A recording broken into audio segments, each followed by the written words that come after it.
Imigani ya Salomo 30 umurongo wa 21 aravuga ngo hari ibintu bitatu bituma isi hinda agashitsi, nako ni bine bituma idashobora kwihangana.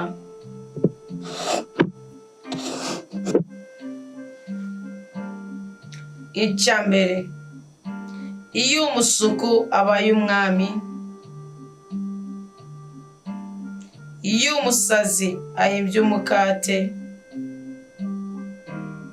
iyo umugore yanywa arongowe n'iyinshoreke isubiriye inabuja. Bakunzi mwese b'ijambo ry'Imana, mwebwe mwizereye Imana mu kuri kwayo, mwebwe mwizereye Imana mu itegeko ryayo, sangwa amahoro ya Yesu Kristo, musangwe urukundo rw'Imana, musangwe umugisha wa mushobora byose, kandi ubutware bw'ubutatu bw'andi Imana imwe rudende utwarire muri twebwe tubone guhabwa umugisha mu izina rya Yesu Kristo. Mbaye ikaze muri uyu mwanya mwiza uri hagati ya 3 na 6 z'ijoro, kandi mbifurije ububasha bw'Imana. Ese umugisha w'Imana twese utotuvira no mu kanwa na gatoya.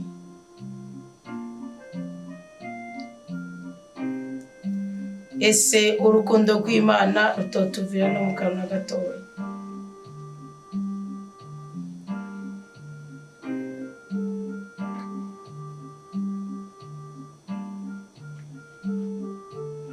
Ese ingabirano za mutima mwiranda zuba kuri twebwe. Bibiliya yavuze ngo hari ibintu bitatu bituma isi hinda agashitsi, ngo nako ni bine bituma idashobora kwihangana.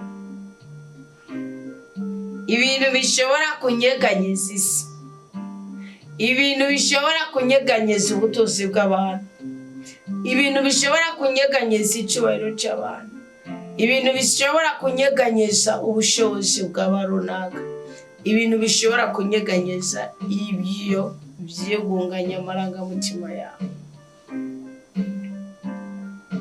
Icyambere ngo niyo umusuku abaye umwami.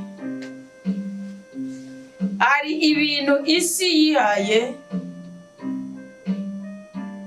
ariko itategereza kubwiya ko katari ibitanga, ibintu bishingiye ku cyubahiro.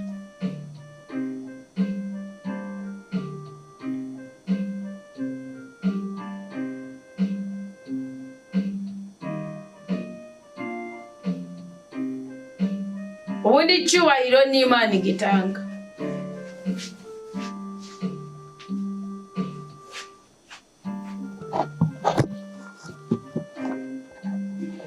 Kandi icyubahiro ni Imana ikituremera.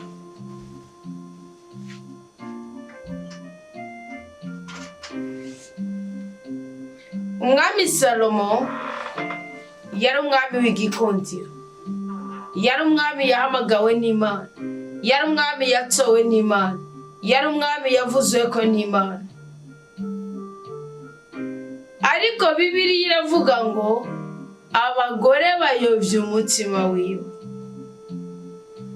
Abagore bamaze kuyobya umutima wiwe, niyo mpamvu muzora mu migani ya Salomo 31 umurongo wa 2 Bibiliya iravuga ngo nikiga mwananje, nikiga mwana w'ubura bwanje, nikiga mwana w'indahiro zanje, ngo ntugahe ubukomezi bwawe abagore, ngo havugire imigenzo isimiza abantu. Ubundi abagore nicyo cyose kinezera umubiri wawe, ukwiye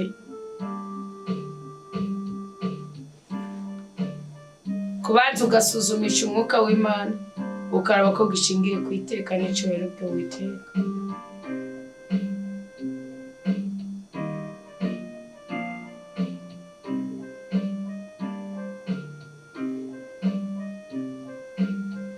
Salomo kubera kuyobwa n'abagore biwe, Imana imukura kamaboko. Imana imukura ko umugisha yari yaramwemereye. Maze Salomo araheza arajebajeba. Yajebajebye gute? Ninkoresha iryo rivuga kujebajeba ntimwumve ko nshira isoni. Yabikoze ukutariko, atari uko agambiriye guhanga Imana no guhangara Imana, ahubwo ashingiye ku binezero umubiri wiwe no kugira amoye menshi.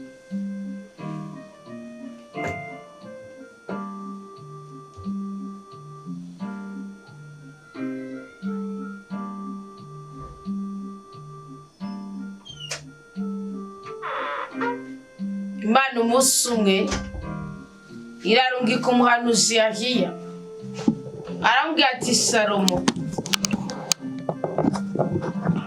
wararetse kuntambira umubavu umutanezera watumye ndakugabira ubwenge n'ubutunzi bw'amasabato.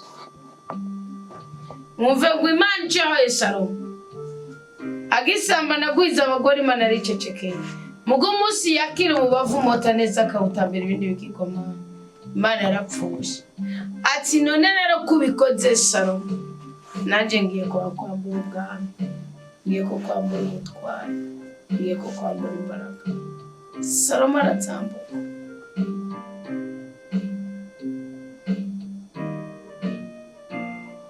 Arazambugwa nyene ziragenda, arazambugwa ziramuvako.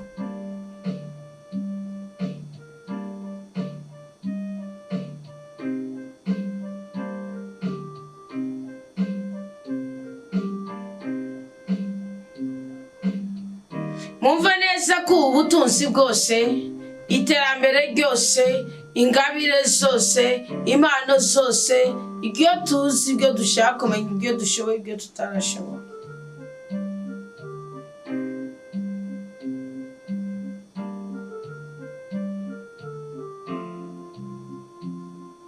mwumve neza ko Imana mushobora byose.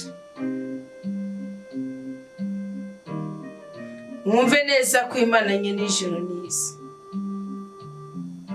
Mwumve neza ko Imana nyene ububasha ari ibifise ko.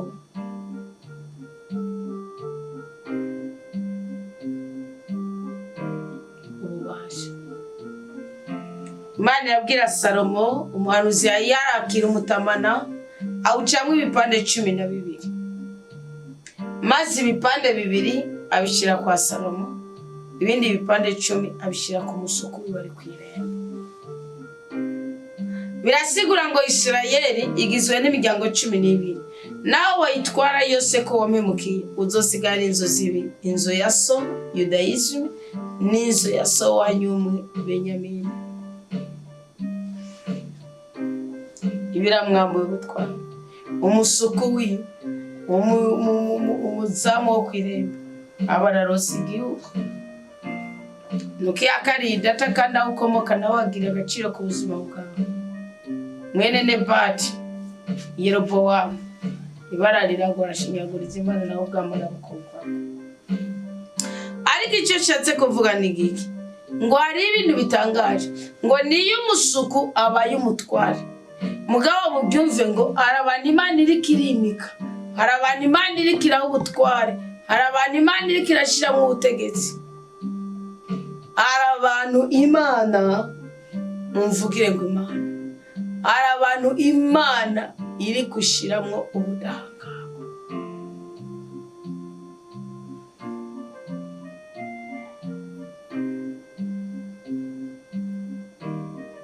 Aba bantu nibishingiye ku biganza byanyu, nibishingiye ku idini, nibishingiye ku gihugu, Imana ibashira ibabonamo inyungu zayo. None n'uburimo kadusengane nanje, ariko wisuzuma ubwa mbere. Ntushobora kuba urimo ukijyanye Imana kimwe muri 10. Cya kabiri, ntushobora kuba urimo ukigwana n'umwuka ubuhesi. Cya gatatu, ntushobora kuba urimo ukigwana n'umwuka uvuga iby'Imana igutegeka iteko ry'Imana kuryumvira ni oringati.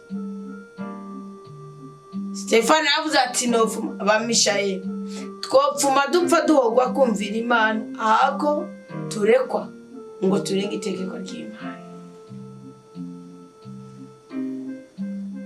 icyo rero kiratangaje mugabo ntimusubire gutangara Imana igiye kubibereka mukiri ku isi muri generation nyene igiye kubereka ko umuntu wese afise umwete wo kurondera Imana nayo igira umwete wo kumwiyereka oringate mubyumva ahubwo mugira inyota yo gurumbira Imana mureka kurondera abantu murondera Imana irahari kandi ifise iterambere ifise ubuhigwe ifise amahigwe ifise byiza ifise byose kabiri iyo umusazi ahimbye umukate mwibuka ko Eliya ku kagashi k'ikereti igikona sinovuga ngo challenge umukate mugaca arafashe defile kyatonda ipero kigemuriye Eliya umukate breakfast igihe kirageze ngo bananijwe nakaburegwe muri yabira ngo byarasekonda kareka byaraseko sambara ubikora uriye bagufunze imishizo bagufunze igitambara ku maso byaraseko me bakwitinga imishi yose none wa murana iruka tera marato icyagishingiye ku gitsina imisi yose mu kugitsinda uriruka ugatera marato niho murage dufishe kuri Yosefu na muka Potifari ukareka bavuga bakavuga ariko mwuka w'Imana agakorana nawe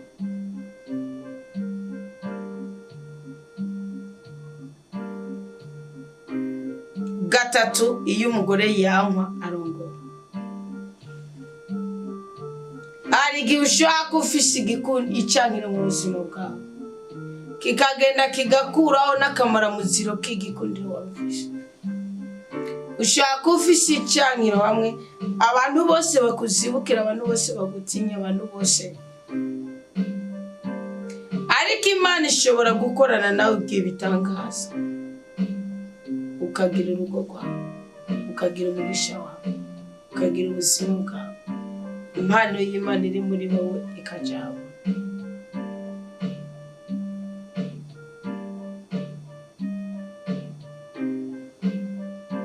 icyakane iyincoreke isuriye inabuja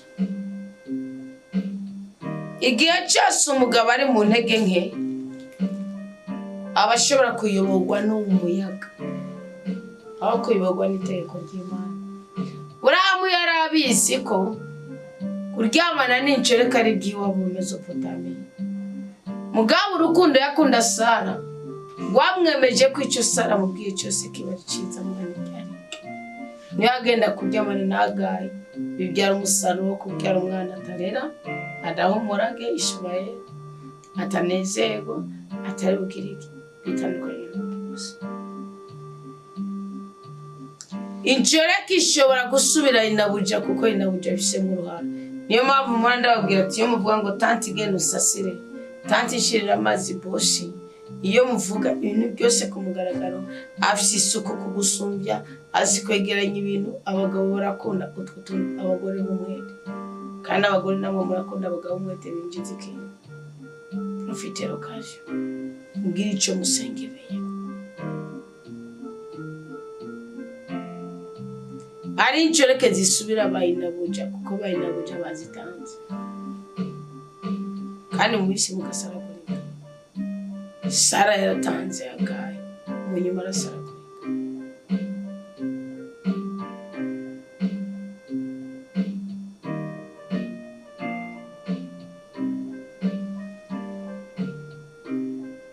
incoreke ishobora kugusubirira kuko bifisemo uruhara ariko ari byo utabifisemo uruhara utabifitemo uruhara ugasanga iyo incoreke nishira soni hari umukobwa yakora kwa Namani umunyamibembe niwe numira ntiyashobora kubwira se uje ikintu kimwe yabwira inabuja n'icyo urukiza kandi atari inabuja inabuja akaba ariwe atanga mesaje hari igihe rero bikuvako cyangwa ntibikuveko mugabo mwumve ko bibaho umugabo bitesha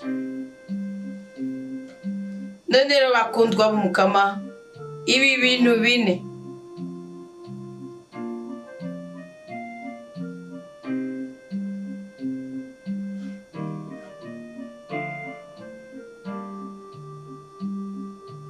ugabe ubigabe ureke umwuka w'Imana akore ureke kubicigenza ureke kuryaryanya Imana ureke kwidodombera mu mutima ureke kugenda gusa, ureke kwambara ubusa, ureke gutimutsa abandi, ureke kuvugana kuko uricara ukavuga ugasakuza ukibaza ngo Imana yagushigikiye uhanye nayo kubwo impamvu y'umunsi wambaye cyane n'iki. Mwarigeze Imana zo ngaha ku isi mugiye guhondagurwa n'umuriro w'Uwiteka, mugiye guhondagurwa n'umuriro w'Uwiteka nimutatura kabi kanyu ngo mwongere muremerane mwicarire icyo Imana yabatoreye ko bace mureke kuyinjirira. Mugomba gusopa ibiri mu mutima y'abantu mwongera munabinjirira. Namba mugomba kwigarura imitima y'abantu murapfuye ntimumaze kabiri. Genda muhangane namwe mushe mumvu ya politike, muhangane n'ibyo kurya n'ibyo kunywa n'ibwike. Bisigaye bijanye n'imwemu, bijanye n'ijambo ry'Imana ryanditse mu byicecekere kuko naco mwanze. Naco mwanze nta na gitoyi. Iteka ry'Uwiteka riracavugwa, amadini aracavuka, amadini aracakora, kandi arimwo abageni ba Kristo kandi subwishi bwayo. Ngibi umusuku abaye umwami uce kabiri. Petero avuze ngo iki kabiri 9 nitukiri bande kubera iki? Abara abo gutanga ubu nabo kwitwararikwa, abara batari abatambyi ubu bahawe uburenganzira kuko bafite umwete wo kurondera Imana.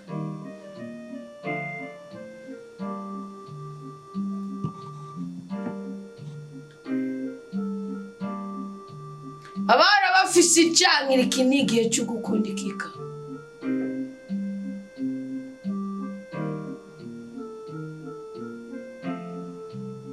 Mugabe mureke gutanga ingo zanyu, mugabe mureke gutanga igikundiro cyane, mugabe mureke gutakaza amasezerano yawe. Dawa twese uri mu ijuru, wowe uri Imana se w'umwami wacu Yesu Kristo, turagushimiye cyane kuko turi basamuragwa mu bwiza bwawe.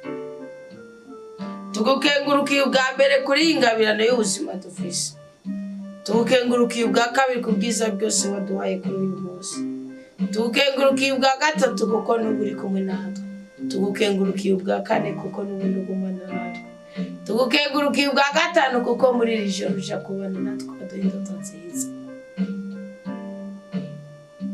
Abatuyogora barota bahizo ndoto z'ubukazi, tugakengurukiye ubwa gatandatu kuko udashobora kuduterana ngo tureke turi imfubyi.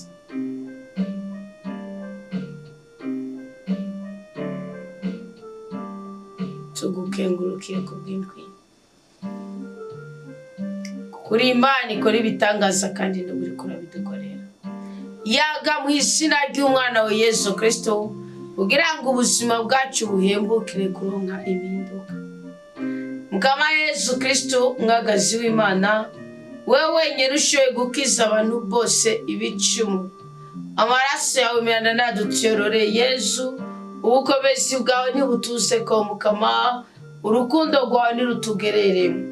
Turagusabye utugirire ikigongwe ku bicumuro byacu, uduhaze ibyiza byose, maze aho hose twagucumuye ko uyu munsi naho twagucumuye ko ikigongwe cyawe kinambe mu ruhanga rwacu no mu mutima wacu tubone kwidegembya. Wewe Yesu Kristo mukunzi mwiza, kaba Yesu wewe uri urutare rw'ubuzima bwacu, Yesu wewe uri agahimbare kacu, Yesu wewe uri igitangaza kizima, Yesu wewe uri umudahemuka kandi ukaba umutananirwa. Mbere yuko twinshira mu izamu rya mbere ritangura uyu munsi wa gatandatu, unkundire ndagusabe amagara meza ku bagwayi batanze imitwaro kuri iki gicaniro, kandi ndatuye kubohoka kuri abo bose bagendana umwuka w'ukuzungurirwa batazi ico bavuyeho. Ndatuye gukira kuri abo bose ataco batakoze kugira ngo bagire urukoba rudafatwa n'ahararaji. Buri kantu kamwe kose kaba kamaze kubagera ko ugasanga imibiri yabo yagize impinduka idateye igomwe. Mukama Yesu Kristo mukozi mwiza, uyu mwanya mfashe aka karyo keza ngo nguhereze aba bana banditse amashishiro kuri iki gicaniro kugira ngo kubugomba. Barakwishimiye kubw'ijambo ryawe, n'ubu baracyakwishimiye, barashaka Yesu kubabohora, barashaka Yesu kubatabara, barashaka Yesu kubagirira neza, barashaka mukunzi mwiza ko bubahisha, ugahisha isoni z'ubwambure bwabo.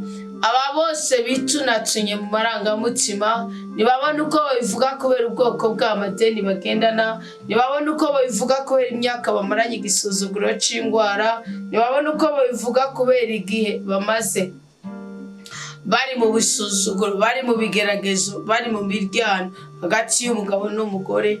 Ariko uyu mwanya vuga ijambo rimwe gusa, ubuzima bwabo bugira agaciro. Vuga ijambo rimwe gusa, abahebujwe na muganga bongere batwengane n'ababo, kuko uri Imana, uri Kristo ari hejuru y'abaganga bose. Ndazanye Yesu ubukene bw'ubwenge tugendana, ndagusabye ingabirano y'ubwenge muri twebwe, kandi turitandukanije n'ibi bintu bine byose bihindisha isi agashitsi. Turase ko ari igisuzuguro cyo tuba kubera gutambira izindi mana atari Imana yacu. Turase ko abasuku boba bami mu kibanza cyacu. Turase ko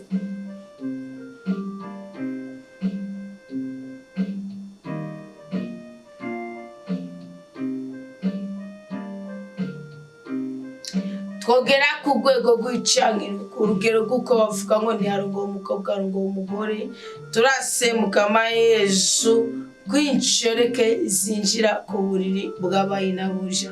Iryo si ryo teka waturemeye iteka ry'ukurambana n'abacu, kandi tukazotangurira mu rukundo tugasozera mu bumwe no mu budahangarwa.